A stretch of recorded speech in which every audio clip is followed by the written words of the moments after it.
Hello everyone, welcome to my channel Bold and Beautiful today.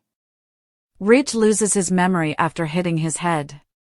It's going to be a horrible accident that will lead Ridge Forrester to lose his memory. For all the information you require, continue reading below. Ridge loses his memory after hitting his head. According to the most recent BNB spoilers, Ridge will knock his head, lose his memory, and fall off a cliff for an unspecified reason. Ridge will reportedly fall in love with Brooke once more as a result of this, dump Taylor, and then leave Brooke for Taylor once his memory returns. You're right if this sounds all too familiar. Many fans of BNB have pointed out that this is a rehashing of the plot about how Bill pushed Ridge out a helicopter, causing him to lose his memory. During that period, he left Brooke for Caroline after falling in love with her. Naturally, there was a lot of discussion about this plotline on the internet. Ridge Forrester, the journey was far from tranquil. It was a storm of decisions and heartbreak as he boarded that rented black Maserati, headed from Florence toward the hills of Tuscany, heart heavy with the choice he had just made. He was leaving Taylor, the woman who had stood by him through some of his darkest nights, the mother of his children, the one who had tried to remind him of who he was even when he himself seemed to forget, because in his heart, Brooke Logan had always been there. Like a whisper, like a pull that gravity couldn't defy, and now, with a trembling hand on the steering wheel and a single suitcase in the back seat, he was determined to reach her villa perched above the sea cliffs of Positano, where she waited, uncertain, anxious, but hopeful, because Ridge had called her from Paris the night before, told her he was coming, that he needed to look into her eyes again, to feel the truth of them, that maybe the years and betrayals had scarred them both, but if love still flickered like a candle fighting the wind, he had to know, he had to try, and Taylor, beautiful, brilliant Taylor, had watched him go with tears that did not fall but swelled like thunderclouds, because she knew that even though he promised to return if he didn't find what he was looking for, he wouldn't, because Ridge never just looked at Brooke, he saw her, even when he didn't want to, and so he drove, past sunflowers and olive groves, the road narrowing, heart pounding louder than the car engine, memories flooding, Steffi's smile, Thomas's struggles, Taylor's kisses, Brooke's laughter, and in that tangle of love and regret, he missed the curve, perhaps distracted by the echo of Brooke saying destiny once again over the phone the night before, and the car skidded, slammed, tumbled off the road into a slope hidden by overgrowth, and the world blurred into a shattering silence. A kaleidoscope of glass and bone and blood and the scent of gasoline and pine, and when Ridge opened his eyes again, sometime later in a hospital room where the walls were blinding white and the voices foreign and urgent, nothing was familiar, not his name, not the bandaged reflection in the mirror, not the panicked eyes of a young Italian nurse who whispered, "Signore, you were very lucky," as if surviving meant anything to a man who didn't know who he was, and in those endless hours, doctors came and went, their words cold and technical. Trauma-induced amnesia, loss of autobiographical memory.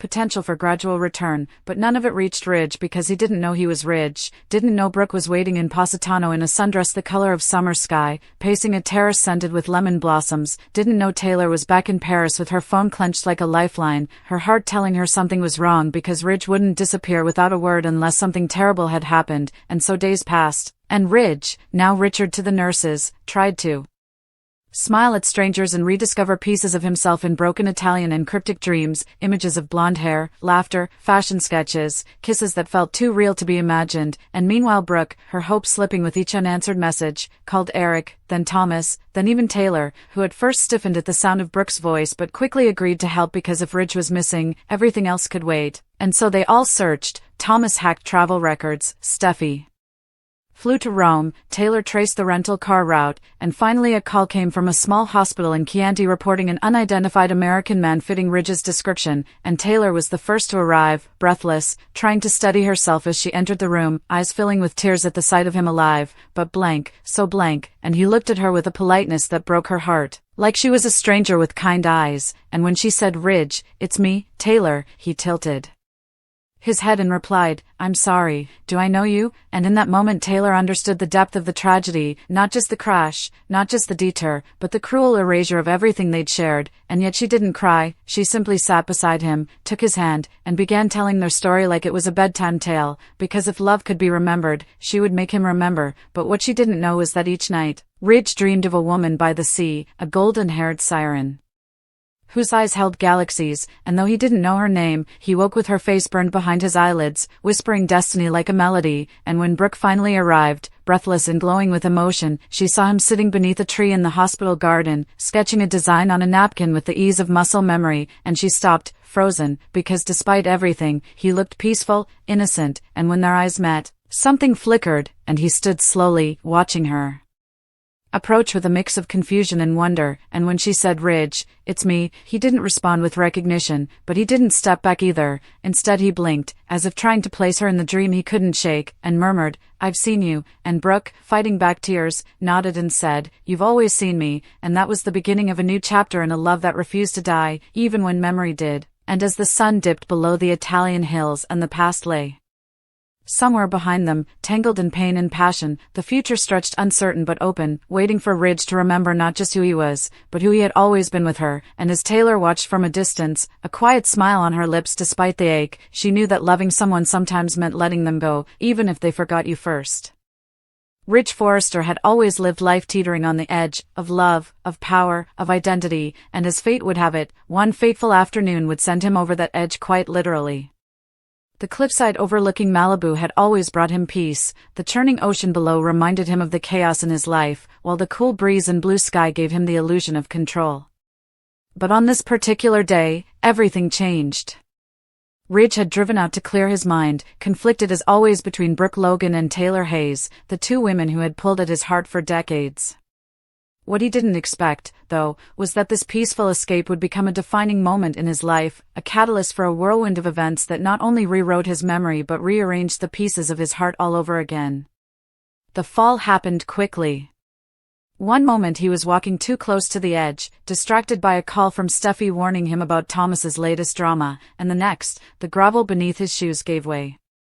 Ridge slipped. His body plummeted down the steep incline. Rocks scraped at his arms, the world spun violently, and then, blackness. When he finally opened his eyes, the sky above him was hazy, like he was looking through a fogged-up lens. Paramedics swarmed around him, and his name was being shouted, but none of it made sense. Nothing made sense. Not the faces staring at him, not the hands holding his, and certainly not the name Ridge. In that moment, Ridge Forrester, fashion mogul, father, lover, was gone. What remained was a shell of a man struggling to remember even his own name. The hospital buzzed with activity, but Ridge remained lost. Brooke was the first to reach him, tears in her eyes, begging him to remember. Taylor arrived moments later, her concern equally intense, but Ridge only blinked at them with confusion. The doctors confirmed what the worst-case scenario had predicted. Ridge had suffered a traumatic brain injury and was experiencing significant retrograde amnesia. All memories of his relationships, his career, his children, it was all blank. A clean slate. And with that clean slate came consequences. Without the burden of past betrayals or heartbreaks, Ridge looked at Brooke with unfiltered curiosity. Something about her seemed familiar, not just in appearance but in soul. There was a comfort in her presence, a warmth he couldn't explain. Brooke, never one to miss an opportunity, leaned into this newfound affection. She stayed by his side, retelling their love story in rose-tinted chapters, glossing over the betrayals, the back-and-forths, and the countless heartbreaks. In her version, their love had been eternal, unstoppable. And Ridge, with no memories to contradict it, believed her. Taylor, meanwhile, watched helplessly as Ridge slipped through her fingers. She, too, tried to remind him of their life, their children, their shared struggles, but Ridge seemed to recoil from her intensity. Where Brooke painted a fairy tale, Taylor brought reality, and for a man who had just lost everything, fantasy was far more appealing than truth. Within weeks, Ridge and Brooke were an item again, rekindling what Brooke called their destiny. They strolled through the Forrester estate holding hands, took romantic dinners under the stars, and even began discussing remarriage. The Forrester family was split. Steffi and Thomas were furious, believing Brooke had manipulated the situation. Hope, on the other hand, welcomed the reunion, thrilled that her mother had finally won. Eric, ever the patriarch, was torn, unsure if he was watching love reborn or a tragic farce unfold. But the universe has a cruel sense of irony. As Ridge's brain healed, so too did his memories. It began with small flashes, a sketch he'd designed for Taylor, the scent of her perfume, the sound of her laugh. Then came the avalanche. One night, he woke up in a cold sweat, eyes wide, remembering everything, the cliff, the fall, the lies, the years of love and war with both women. And with those memories came a tsunami of guilt. He had chosen Brooke, not because he loved her more, but because he had forgotten the truth. Taylor had been there for him through the darkest of times, and he had abandoned her, again.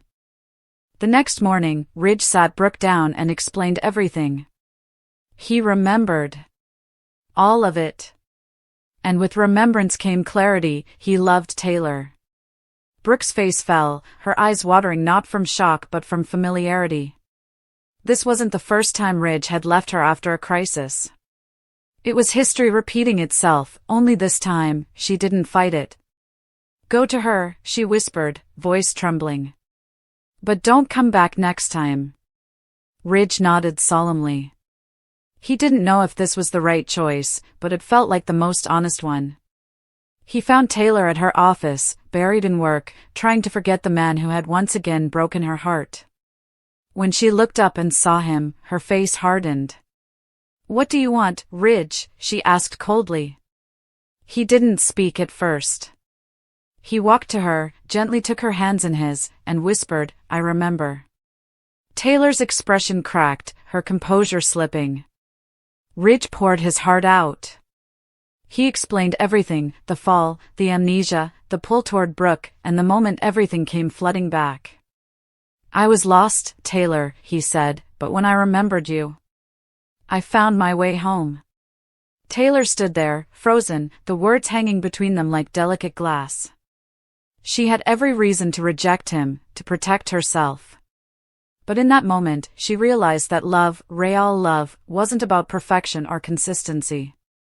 It was about choosing someone, again and again, even when the road was broken. She chose him. Again. Their reunion was quiet, tender. No grand declarations or over-the-top weddings. Just two people trying, once more, to build something lasting out of the wreckage. But of course, in true bold and the beautiful fashion, peace never lasts long. Rumors began to swirl that Ridge's accident wasn't an accident at all. An anonymous tip claimed that someone had tampered with the cliff's edge. Suspicion fell on many: Brooke, hurt by his betrayal; Thomas, desperate for his family to stay together; even Deacon, always lurking in the shadows. As the investigation deepened, secrets unraveled. Brooke, though innocent in the fall, was found to have manipulated Ridge's recovery far more than she admitted. Steffi confronted her, accusing her of preying on her father's vulnerability. Brooke, stunned by the accusation, retreated from the Forrester orbit, claiming she was done with the family's endless drama. Meanwhile, Ridge and Taylor tried to move forward. They recommitted themselves to family, to honesty, to creating a future that wouldn't unravel at the first sign of trouble. But trust, once broken, doesn't heal overnight. Ridge often found himself questioning his choices, wondering if his heart could truly be whole when it had been shattered so many times before. Taylor, too, struggled, especially when Brooke re-entered their lives after months away, more composed, more self-assured, and surprisingly uninterested in Ridge. But that disinterest only made Ridge more curious, reopening old wounds. The saga, as ever, continued. Through it all, one truth remained: Ridge Forrester's life was never meant to be simple. Whether he was falling from helicopters or cliffs, forgetting who he was or rediscovering it, one constant defined his journey: love. Messy, complicated, cyclical love. And as long as that love existed, so would the endless stories, the shifting loyalties, and the timeless question that haunted everyone around him: who does Ridge Forrester really love? Perhaps even Ridge himself didn't know. Perhaps he never would. The it factor is still present in Ridge. When it comes to the women in this made-up Los Angeles town, Ridge still has that it factor. Ridge's it factor is still present. If not, why would women like Taylor Hayes and Brooke Logan essentially ruin their lives and themselves for a man who seldom ever gives them anything in return? Many BNB fans are actually perplexed as to why Brooke and Ridge are acting like idiots and falling for a man like Ridge. He is, after all, much more basic than the other males, and his personality detracts from his attractiveness for many. As our devoted followers are aware, there was a lot of discussion regarding this issue on the internet. I was just going to say there's absolutely no excitement seeing Taylor and Ridge, some people have even said. Furthermore, there isn't much excitement at all between Brooke and Ridge either. I'm simply over it. Brooke and Taylor are unable to get past Ridge. If Ridge had a midlife crisis and began seeing a younger lady or perhaps experimenting with his sexuality, there would have been more interest. Come on, authors. I'm capable of more than this. Early on in the show, it made more sense, wrote another soap critic. Since everything was new and everyone was young, it was easy to understand how Ridge was able to draw in Brooke, Taylor, and Caroline. Now that they've had grandchildren, been married numerous times, and knew Ridge is a total jerk, it doesn't work. It simply gives them all a crazy appearance. There was also this comment: it was intriguing at the start of the show because he was young, rich, and from a well-known fashion family, so naturally, women would want to date a man like that. Brooke in particular. Thus, the conflict between Taylor and Brooke, particularly given Brooke's history of marrying Eric, was a good drama, with Stephanie acting as a sort of guardian of a respectable family legacy. Despite the passage of time, shifting social dynamics, and changing tastes in what makes a compelling male lead, Ridge Forrester from The Bold and the Beautiful still inexplicably carries the ever-elusive it factor, particularly when it comes to the women of Los Angeles, at least within the soap's narrative world. For decades, viewers have witnessed the emotional back and forth, often bordering on psychological exhaustion, between Ridge and the two central women in his life, Brooke Logan and Taylor Hayes. The question many fans continually ask themselves is, why? Why do these two intelligent, beautiful, successful women, doctors, businesswomen, mothers, consistently destroy themselves emotionally, socially, and romantically for a man who, by many accounts, offers them very little in return? It's a question that gets louder with each passing season, especially as Ridge's character has become more jaded, more emotionally unavailable, and less romantic in his older years. Still, the gravitational pull he holds over Brooke and Taylor seems immune to logic, age, or evolution. Perhaps it's not about Ridge at all, perhaps it's about the idea of Ridge, the symbol he's come to represent in the ecosystem of B&B. In the early years, Ridge Forrester was the quintessential soap heartthrob, young, wealthy, emotionally complex, yet still charming and flirtatious enough to disarm even the most level-headed woman. Coming from a rich fashion dynasty, he had access to glamour and power, two qualities that, in the universe of daytime television, have always proven irresistible. Brooke, a chemistry student from the wrong side of the tracks, and Taylor, a refined psychiatrist, were drawn to different facets of his persona. For Brooke, Ridge symbolized escape and aspiration. For Taylor, he represented stability and intellectual companionship. The fact that they were opposites yet both loved Ridge created a rich triangle that fueled the show's most iconic and enduring storylines. In the beginning, this dynamic worked because it played off of youth, idealism, and romantic possibility. But as years passed, marriages came and went, and came again, children were born and grew into adults, and the world outside the show evolved. The writing surrounding Ridge did not adapt with the same finesse. And yet, here we are, watching two grown women, successful in their own right, still revolving their lives around a man whose actions frequently border on passive neglect. Indeed, the modern-day version of Ridge, particularly with the recasting of Torsten Kay in the role, has strayed far from the charismatic original played by Ron Moss. Kay brings a brooding gravitas to the role, but also a certain emotional stiffness. He's less the charming rogue and more the weary father figure, yet the show continues to script him as a romantic prize that women must compete for. This dissonance is not lost on the viewers. Online forums and fan pages are flooded with comments expressing confusion, frustration, and even disdain for this characterization.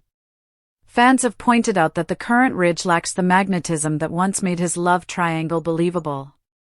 There's absolutely no excitement seeing Taylor and Ridge, one fan wrote, echoing a sentiment that has become increasingly common. And then I have to add there's absolutely no excitement with Brooke and Ridge either. I'm just so over it. Such comments reflect a deeper truth, that the original fire that once made Ridge irresistible has flickered into something colder, more mechanical, and yet the women around him are written as if nothing has changed. So why does Ridge still have that factor in this fictional world, when so many viewers no longer see it? The answer lies partly in the structure of soap operas themselves. In daytime dramas, familiarity breeds not contempt, but loyalty. Writers know that their core audience returns not just for plot twists, but for the comfort of recurring themes and recognizable emotional beats. Ridge being the object of desire between two iconic female characters is not just a storyline, it is a pillar of the show's identity. To remove that would be to dismantle the emotional architecture that has defined BNB for over 3 decades. Thus, Ridge's appeal becomes more symbolic than personal. It's not that Ridge himself is appealing, it's that what he represents is. He is the embodiment of unresolved tension, of what if, of eternal love that persists through betrayal, pain, and illogical decisions. He's not a man anymore, he's a myth. But the cracks in the myth are increasingly visible. Fans today are not the same as fans in 1987. Social media has given them a voice, and they are not afraid to use it. Many are calling for the writers to take more creative risks, perhaps have Ridge enter a relationship with a younger woman, or even explore a storyline that challenges his sexuality. There would have been more excitement if Ridge had a midlife crisis and started going out with a younger woman, or even maybe exploring his sexuality, one fan mused. I mean, come on, writers. I could do better than all this. And that's the crux of the issue. Fans aren't simply dissatisfied, they feel insulted, as though their emotional investment is being taken for granted. Ridge, for all his supposed charm, rarely grows or evolves. His decisions are repetitive, his relationships cyclical, and his emotional intelligence stagnant. And yet, Brooke and Taylor continue to orbit him as if he's the sun. And what of Brooke and Taylor? Why do they continue this toxic pattern?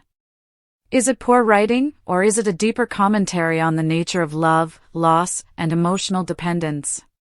Perhaps the show is unintentionally highlighting how even the strongest women can fall prey to the allure of familiarity, of shared history, of the belief that this time it will be different. Both women have been hurt by Ridge more times than can be counted, and yet both continue to forgive, to hope, to fight. Their rivalry, once rooted in genuine passion, now feels like an echo of past conflicts, rehashed without the fire. Yet viewers still watch, still invest, still debate. Perhaps because the triangle has become less about Ridge and more about them, two women fighting not just for a man, but for the validation of their own life choices. In that way, Ridge remains powerful, not because of who he is, but because of what he has come to mean in the narratives of these women. Of course, not everyone is entirely disenchanted. There are still those who appreciate Ridge for his consistency, for the nostalgia he brings, for the sense of continuity in a world that often feels chaotic. And the character, when given the right material, can still deliver moments of tenderness and introspection. But those moments are fewer and farther between. What we see more often is a man torn between two women, not because he is overwhelmed by love, but because he is paralyzed by indecision. He's not a Romeo or a Casanova, he's a man stuck in a loop, and the tragedy is that the women around him are stuck too. In the end, the fact that Ridge still has that factor says less about him and more about the genre itself. Soap operas thrive on emotional inertia, on the idea that certain dynamics are too iconic to let go. Ridge, Brooke, and Taylor are not just characters, they are archetypes, endlessly repeating a dance that began in the 1980s. Whether that's a testament to the power of storytelling or a failure of imagination is up to the viewer to decide. But one thing is clear, as long as the bold and the beautiful continues to air, Ridge Forrester will likely remain at its center, not because he deserves to be, but because the structure of the show demands it. And maybe, just maybe, that's the real it factor. Not charm or sex appeal or romantic prowess, but narrative gravity.